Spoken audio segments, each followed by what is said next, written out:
प्रभू रामचंद्रांच्या प्राणप्रतिष्ठेसाठी देशभरातून भाविक अयोध्येला येत आहेत। देशभरातून आलेल्या भाविकांच्या भोजनाची व्यवस्था व्हावी म्हणून अयोध्या शहर गावागावात मुख्य महामार्गावर आणि टोल नाक्यांवर स्थानिकांकडून भंडाऱ्याचं आयोजन करण्यात येत आहे। याचा आढावा घेतला आमचे प्रतिनिधी डॉक्टर संजय महाजन यांनी। प्रभू रामचंद्रांच्या प्राण प्रतिष्ठेसाठी अयोध्येत आता मोठी जय्यत तयारी सुरू आहे आणि देशभरातून भाविक हे अयोध्येला पोहोचत आहे। वेगवेगळ्या मार्गावर अयोध्येच्या बाजूलाच असलेल्या वेगवेगळ्या मार्गावर या प्रकारे असे भंडारे लावण्यात आलेले आहे। देशभरातून आलेल्या भाविकांना जेवणाची व्यवस्था व्हावी त्यासाठी हे भंडारे आता या प्रत्येक मार्गावर लावण्यात आलेले आहे। आपण जर का बघितलं तर अयोध्येपासून प्रयागराजकडे किंवा अयोध्येकडून लखनौकडे जाणाऱ्या या सर्व रस्त्यांवर या अशा प्रकारचे भंडारे लावण्यात आलेले आहेत आणि त्यामुळे भाविकांची मोठी सोय होत आहे।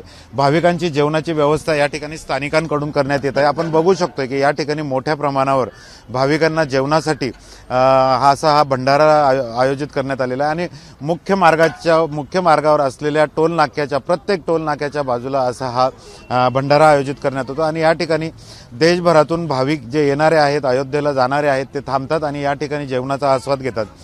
प्रत्येक टोल नाक्यावर हे असे भंडारे आयोजित केलेले आहेत आणि त्यामुळे 22 जानेवारीला मोठी गर्दी अयोध्येत होणार आहे आणि त्याची तयारी ही आतापासून सुरुवात करण्यात आलेली आहे।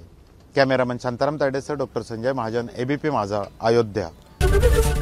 एबीपी माझा, उघडा डोळे बघा नीट।